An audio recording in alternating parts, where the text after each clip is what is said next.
안녕하세요. 네, 정신건강 매거진입니다. 네, 오늘은 코로나 블루를 어떻게 극복할까에 대해서 이제 이야기를 해보고자 합니다. 코로나 블루는 코로나 플러스 블루라고 하는 것은 우울감을 얘기를 하거든요.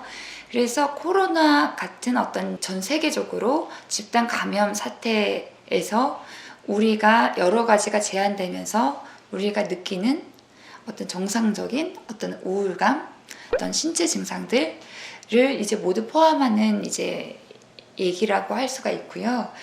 저는 이제 소아청소년을 좀 주로 보거든요. 이제 어른들처럼 코로나 블루 이런 거라기보단 코로나 때문에 이제 학교, 학원, 공부방 이런 것들이 이제 다 중단되고 나서 아이들이 굉장히 좀 많이 무기력해지거나 짜증이나 화, 예민함 이런 것들이 증가돼서 오는 경우도 굉장히 좀 많이 있었습니다. 이제 요새 코로나 블루 얘기하셨는데 이제는 이제 이게 너무 장기하다 보니까 코로나 블루를 넘어서 코로나 레드, 무슨 코로나 블랙까지 얘기를 하시더라고요.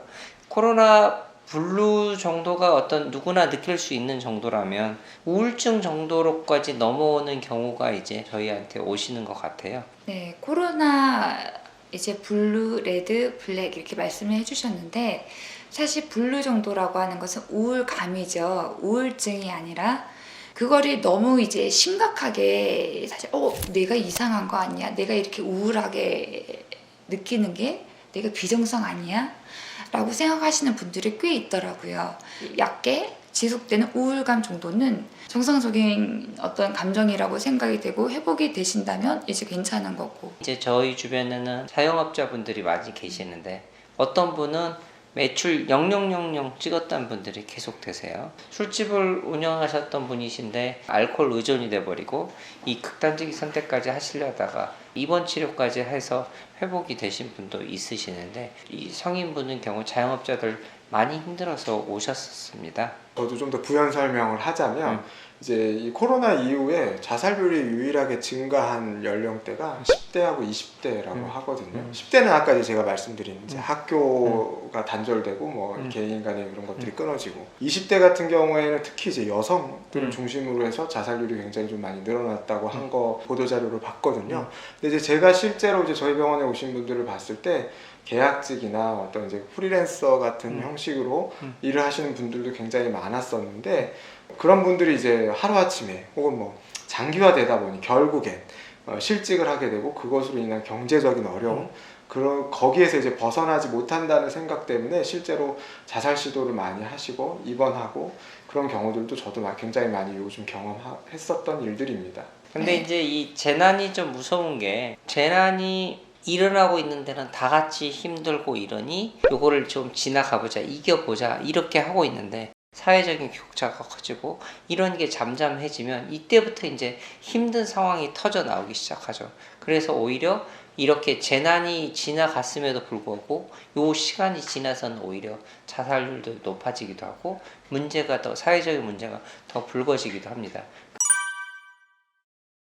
코로나를 극복할 수 있을까에 대한 게 가장 중요한 이슈 같아요. 코로나 시대에서 내가 어떤 기대하는 나의 만족감의 정도가 다 어떻게 보면 낮을 수밖에 없거든요.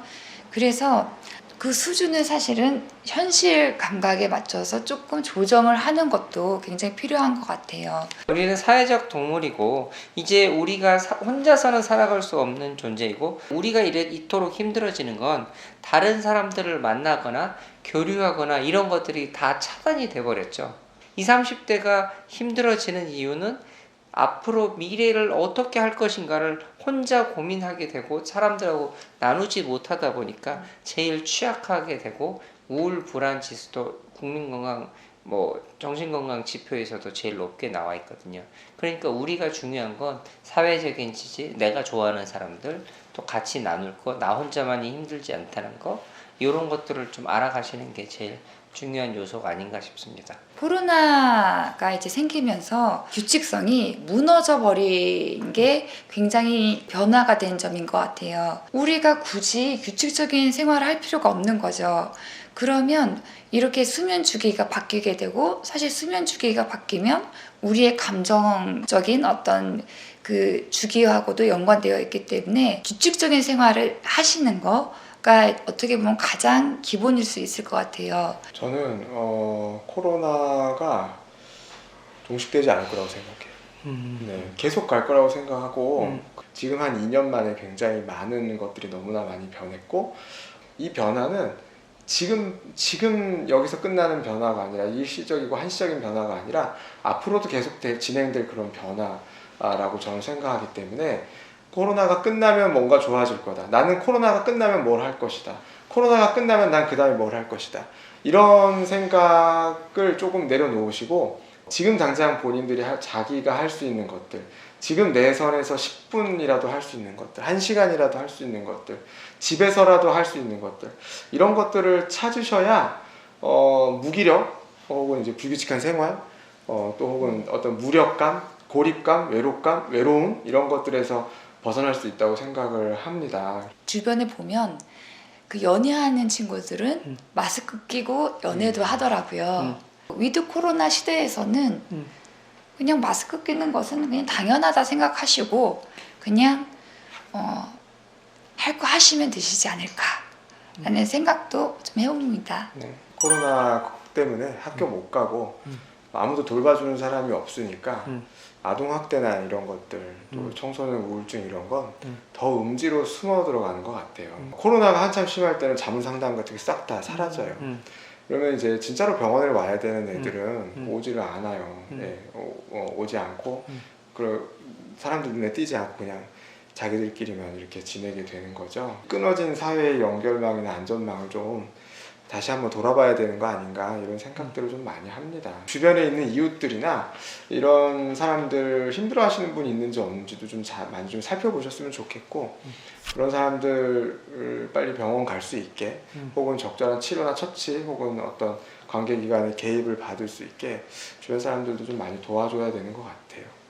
네, 오늘은 저희가 코로나 시대의 정신건강을 다루는 방법에 대해서 얘기를 좀 해봤습니다. 이제 코로나가 끝난다는 낙관적인 생각을 가지면서도 한편으로는 코로나와 함께 살아가야 되는 방법을 우리가 좀 익혀야 되는 거 아닌가라는 생각이 들고 그래서 코로나를 받아들이고 그러면서도 너무 비합리적인 생각에 빠지지 않고 그리고 내 자신을 위한 시간을 그리고 가족과 함께 잘 보낼 수 있는 그런 시간을 좀 만들어 보셔서 코로나로 인해서 너무 힘들어하지 않으시게 되기를 바랍니다.